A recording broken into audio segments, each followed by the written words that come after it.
ሰላም የንቁ ሚዲያ ቤተሰቦቻችን በቤተክርስቲያናችን ዙሪያ ዋና ያላቸው መረጃዎች ወደ እናንተ እናደርሳለን። እስከ መረጃችን ፍጻሜ ድረስ አብራችሁን ቆዩ።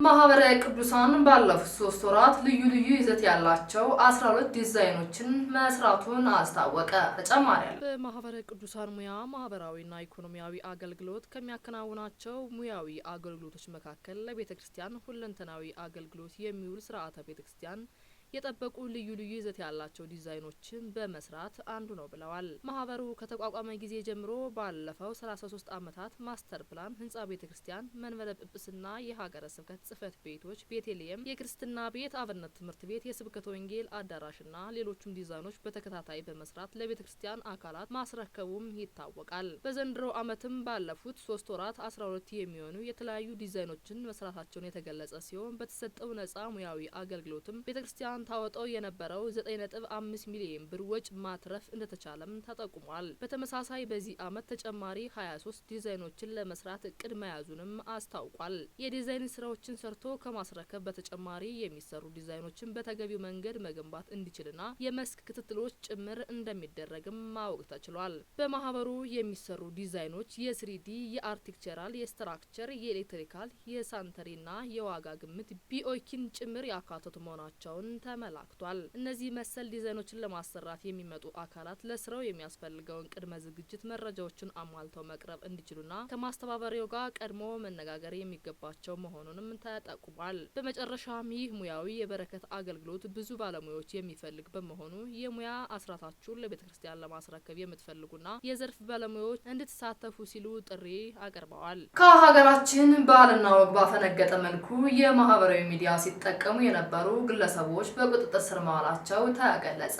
ተጨማሪ አለ። ታህሳስ 2 ቀን 2018 ዓ.ም የአዲስ አበባ ፖሊስ ከማህበራዊ ሚዲያ ፕላትፎርም አንዱ የሆነው ቲክቶክ በመጠቀም ከሀገራችን ባህልና ወግ ያፈነገጡ መልእክቶችና ምስሎችን ሲያስተላልፉ የነበሩ ግለሰቦች በቁጥጥር ስር በመዋል ምርመራ እየተደረገባቸው መሆኑን ገልጿል። በቲክቶክ ስሙ ወይጋርኮት ዊዋላና ከእርሱ ጋር ያልተገባ ጸያፊ ድርጊት ስትፈጽም የነበረችው ህሌሊ ጊቦ አያና የተባለች ግለሰብ የቲክቶክ አካውንቷን በመጠቀም ለመልካም ጸባይና ስነ ምግባር ተቃራኒ የሆነ መልእክትና ተንቀሳቃሽ ምስል ሲያስተላልፉ በመገኘታቸው ታህሳስ 2 ቀን 2018 ዓ.ም በለሚ ኩራ ክፍለ ከተማ በወረዳ 9 በመገኘት በቁጥጥር ስር ውለዋል። በተመሳሳይ ዜና በቲክቶክ ስሙ ፕሬዚዳንት ማሚዬ ወይም ባህሩዳን ሙሰማ ከሀገራችን ባህል ወግ ያፈነገጡ መልእክቶችን ሲያስተላልፍ በቦሌ ክፍለ ከተማ ወረዳ 1 ልዩ ቦታው ቦሌ ሚካኤል ጀፋር መስጊድ አካባቢ በቁጥጥር ስርም ውሏል። አሻም ቴሌቪዥን ሙሉ በሙሉ ስርጭት ማቆሙን ገለጸ።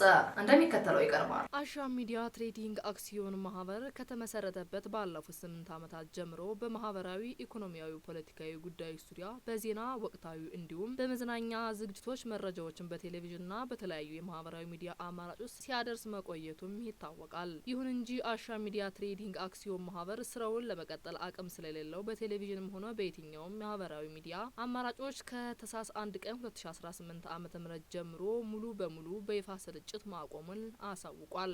ስለሆነም ከተጠቀሰው ጊዜ ጀምሮ የአሻም ሚዲያ መታወቂያ በመያዝ የሚዲያውን ሎጎ በመጠቀም በየትኛውም ኢቨንት፣ በእቅድ ዜና ወይም ፕሮግራም፣ በስልጠና መድረክ፣ ቃለ መጠይቅና በመሰል ጉዳዮች ላይ የሚገኙ የሚሳተፉ ባለሙያዎች የሚዲያውን ተቋም እንደማይወክሉ ለሁሉም የግልና መንግስታዊ ተቋም እንዲሁም ግለሰቦች ጭምር በትህትና አሳውቀዋል። ባለፉት 8 ዓመታት ከአሻም ሚዲያ ትሬዲንግ አክሲዮን ማህበር ጋር አብራችሁን ለዘለቃችሁ ለውድ ተመልካቾቻችን ልባዊ ምስጋና እናቀርባለን ሲሉም ተናግረዋል። የመንበረ ፓትርያርክ ጠቅላይ ቤተ ክህነት ጽህፈት ቤት በስሩ ላሉ የጥበቃ የጽዳትና የመልእክት ሰራተኞች የአቅም ግንባታ ስልጠና መስጠት ጀመረ።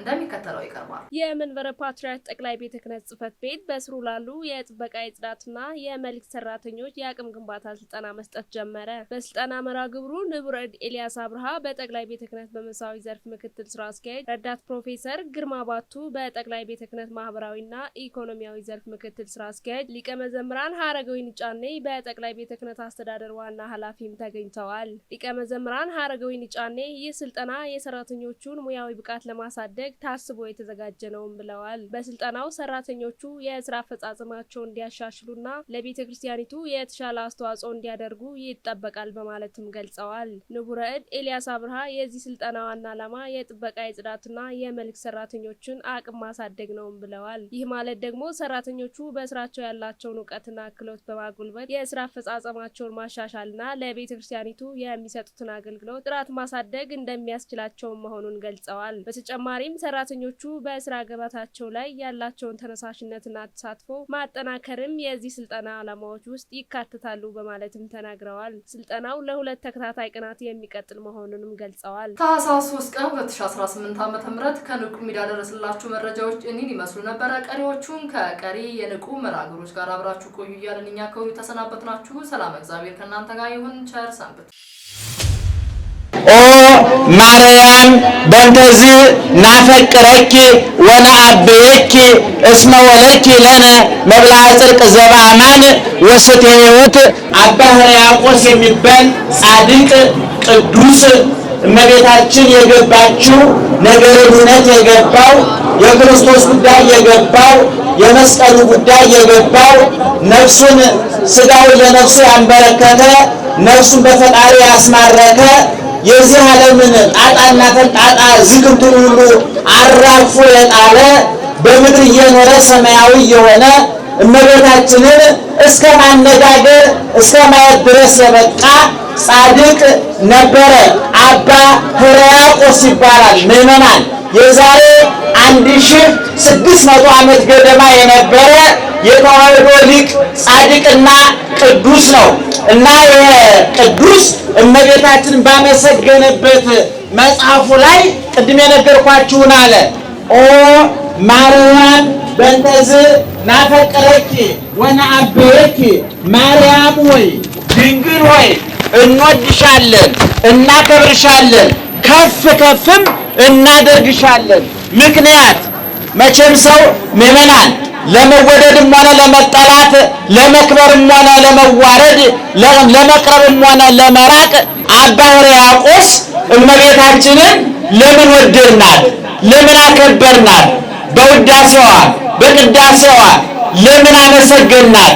ማየት ስንቆም፣ ሰዓታት ስንቆም፣ ቅዳሴ ስንቀድስ፣ መጽሐፍ ስንተረጉም፣ ቅኔ ስንቀኝ፣ በእንቅስቃሴያችን ሁሉ በምስጋናችን መካከል እንደ ጨው ጣል እያደረግን ምስጋናችን የምናጣፍጥባት፣ ንግግራችን የምንቀምምባት፣ ምድርና ሰማይ የተገናኘባት፣ በጨለማውና በብርሃኑ ዓለም ድልድይ የሆነች ሔዋን በሙሉ ዓለም ተፈጥራ ወደ ጎደሎ ዓለም እንዳመጣችን ሁሉ በጎደሎ ዓለም የተፈጠረችው ድንግል ማርያም ሞልታ ተገኝታ ራሷን ተቆጣጥራ ያለኝ ይበቃኛል ብላ ከውዳሴ ከንቱ ርቃ ያልባከነ ጊዜ ያልባከነ አካል ያልባከነ ዘመን የነበራት እመቤታችንን ለምን ወደድናት? ለምን አከበርናት?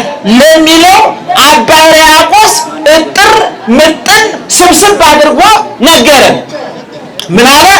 እስመ ወለድኪ ለነ መብልዐ ጽድቅ ዘበአማን ወስቴ ሕይወት ዘበአማን። ማርያም ሆይ እንወድሻለን፣ ወደንሻል፣ እናከብርሻለን፣ አክብረንሻል፣ ከፍ ከፍ እናደርግሻለን፣ ከፍ ከፍም አድርገንሻል።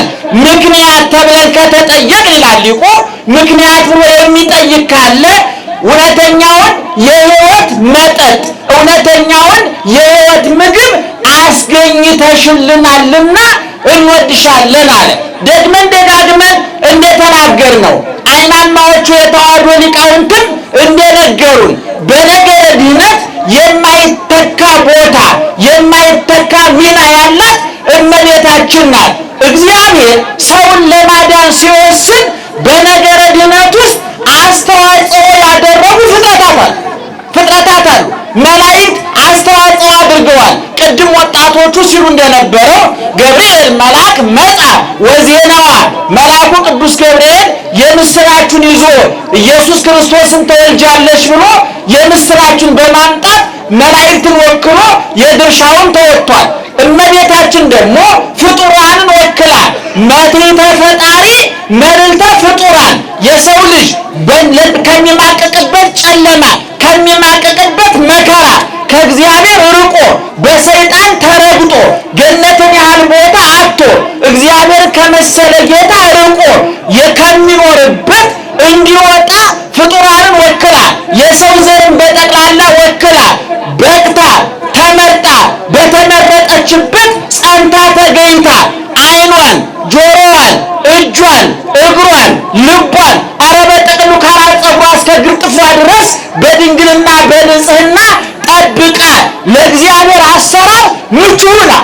መቼም እኛ ምእመናን ቅዱሳን የምንላቸው ጻድቃን የምንላቸው ለእግዚአብሔር አሰራር ምቹ የሆኑትን ነው። ውጡ ሲላቸው የሚወጡ፣ ግቡ ሲላቸው የሚወጡ። አብርሃም ከሀገር ውጣ ከዘመዶች ስተለይ ሲለው አርጅቻለሁ 75 ዓመቴ ነው ሬሳ አላርቅም አላለም። ለእግዚአብሔር አሰራር ምቹ የሆነ አካል ያለው ሰው በቤተ ክርስቲያናችን ቅዱስ ይባላል፣ ጻድቅ ይባላል። እመቤታችን ለእግዚአብሔር አሰራር ምቹ ነበረች፣ ታዛዥ ነበረች። ሔዋን አመፀኛዋን ሔዋን የካሰችን መካሻችን ድንግል ማርያም ናት እና ሕርያቆስ ለምን ወደድናት ከተባለ የሕይወት ውሃን አስገኘችልን። በጥም በነፍስ ውሃ ጥም ተቃጥለን ለነበርነው የነፍሳችን ውሃ ጥም የሚቆርጠውን ክርስቶስን አመጣችልን። በነፍስ ረሃብ ተሰቃይተን ለነበርነው ሥጋዬን ብሉ ብሎ የነፍሳችንን ረሃብ የሚቆርጠውን የሕይወት መድኃኒት ክርስቶስን አስገኘችልን አለ። ስለዚህ ኦርቶዶክሳውያን የተዋሕዶ ልጆች ለእመቤታችን የሰጠነው ቦታ ቅድም እንዳልኩት በማህሌቱ፣ በሰዓታቱ፣ በውዳሴው፣ በቅዳሴው፣ በትርጓሜው፣ በቅኔው፣ በማንኛውም አገልግሎታችን በየመካከሉ እንደ ጨው ጣል እያደረግን እምንቀምምባት ድንግል ማርያም በነገረ ድነት የማይተካ ቦታ ስላላት ነው። እንግዲህ ይህንን ካልን ዘንድ እመቤታችን በምድር ላይ የኖረችው 64 ዓመት ነው። ምእመናን ደህና አደራችሁ። ስንት ዓመት ነው? 64 ዓመት ነው የቆየችው እመቤታችን። አጠቃላይ መንፈስ ቅዱስ አቀባ እምከርሰ እማ ከእናቷ ማኅፀን ጀምሮ ጥበቃ ሲደረግላት ነበረ። ታላቁ ሊቅ ዮሐንስ አፈወርቅ እንኳን እመቤታችን ድንግል ማርያምን አብርሃምን፣ ይስሐቅን፣ ያዕቆብን የመረጠው እስራኤልን የመረጠው ኢየሩሳሌምን የመረጠው የተለየ ቦታ የተለየ ሰው ስለሚፈልግ ስለሚያዳላ አይደለም። ለአዲስ ኪዳን ዝግጅት እየተደረገ ነው። እመቤታችን ሐረገ ትውልዷ ሲቆጠር አብርሃም ይስሐቅ ዘንድ ይደርሳል፣ ያዕቆብ ዘንድ ይደርሳል። ይሄን ደግሞ ለምን ፈለገው እግዚአብሔር? አዲስ ኪዳን ላይ ሰውን ለማዳን ሰውን ለመለወጥ ጨለማውን ለመድፈር ሞትን ለመሻር የተለያየውን ከፈጣሪ የተለያየውን የሰው ልጅ ከፈጣሪው ጋር ለማገናኘት ነው ሊቁ ዮሐንስ አፈወርቅ። ስለዚህ እመቤታችን የተወለደችው በስዕለት ነው። የተጸነሰችው በብስራተ መልአክ ነው፣ በፈቃደ አምላክ ነው። እናቷ ሐና አባቷ ኢያቄም ይባላሉ። እነሱ ልጅ ከወለድን አሉ ልጅ ከወለድን ለቤተ እግዚአብሔር አገልጋይ እንዲሆን እናደርጋለን ብለው በተሳሉት መሰረት እመቤታችንን በ3 ዓመቷ አምጥተው ለሊቀ ካህናቱ ለዘካርያስ ወደ ቤተ መቅደስ አስረክቧል። ንቁ ኦርቶዶክስ ተዋሕዶ የጸሎትና የንስሐ መርከብ ማህበር በእግዚአብሔር ፈቃድ በወንድማችን የኔነ ተስፋዬ አስተባባሪነት ከተመሰረተ ጊዜ ጀምሮ ከሚሰጣቸው ዘርፈ ብዙ መንፈሳዊ አገልግሎቶች መካከል የሐዋርያዊ አገልግሎትና ያሬዳዊ ዝማሬዎች አንዱ ነው።